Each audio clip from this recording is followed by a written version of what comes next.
Psaume chapitre 42, les versets 2 et 3, je cite. Comme une biche soupire après des courants d'eau, ainsi mon âme soupire après toi, ô Dieu. Mon âme a soif de Dieu, du Dieu vivant. Quand irai-je et paraîtrai-je devant la face de Dieu? Fin de citation, glorifions le Seigneur. Alléluia, bien-aimés auditeurs et auditrices dans notre Seigneur Jésus-Christ.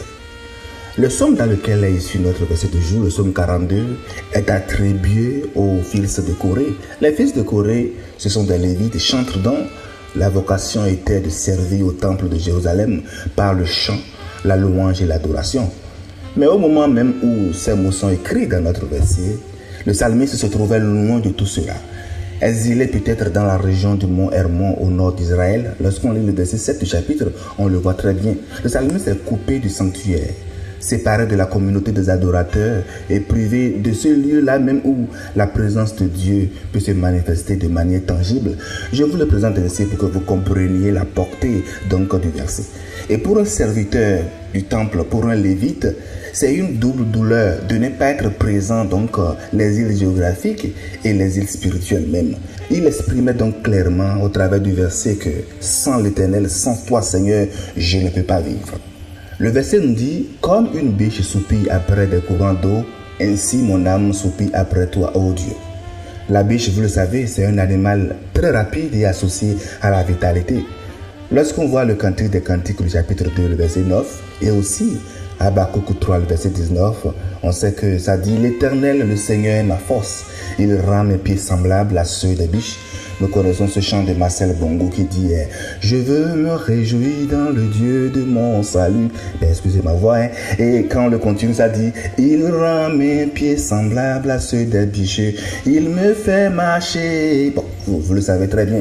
Mais ici, dans notre verset, c'est une biche qui est à bout donc de force. Sa vitalité même est menacée. Le verset dit comme une biche soupire après des courants d'eau. Donc la vitalité même de la biche est menacée. Le psalmiste ici aspire à une source inépuisable et durable. Et Jésus nous le dit dans Jean 4, verset 14, une source d'eau qui jaillit jusque dans la vie éternelle. Le verset continue en nous disant, mon âme a soif de Dieu vivant. Quand irai-je et paraîtrai-je devant la face de Dieu? Mon âme a soif. Au verset 2, on voit l'image de la biche. Puis au verset 3, l'image personnifiée même du psalmiste. Et là, on voit que c'est la soif de quelqu'un qui n'a pas bu depuis longtemps. Jésus nous dit dans Jean 7, le verset 37, « Si quelqu'un a soif, qu'il vienne à moi et qu'il boive. » Le verset finit en disant, « Quand irai-je et paraîtrai-je devant la face de Dieu ?» Et en hébreu, Irae El Elohim évoque l'acte solennel de se présenter au temple lors des grandes fêtes de pèlerinage. Et pour un lévite dans le verset ici, ne plus pouvoir monter au sanctuaire, c'est être amputé de sa raison d'être. Moi, je suis choriste et pendant la célébration, si je ne me trouve pas vraiment à la place de la chorale, je sens que quelque chose me manque. Donc, pour un lévite aussi, c'est la même chose. C'est une expérience que le psalmiste formule ici comme une attente qu'il veut. Il n'a pas renoncé. Je veux venir, je veux te voir face à face. Voilà l'expression que le psalmiste fait.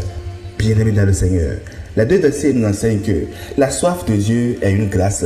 C'est une grâce et non une faiblesse. Ressentir le manque de Dieu signifie qu'on l'a connu une fois.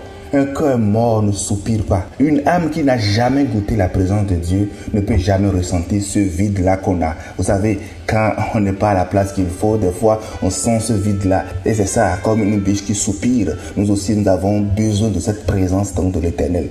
Et l'autre chose que le verset nous enseigne, c'est que lorsqu'on a soif de Dieu, on cherche le Dieu vivant, non ses bénéfices.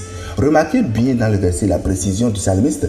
Il ne soupire pas après la guérison, la délivrance, la prospérité, mais il soupire après Dieu lui-même, après sa face. C'est la marque de celui-là qui s'est allé vers le Père.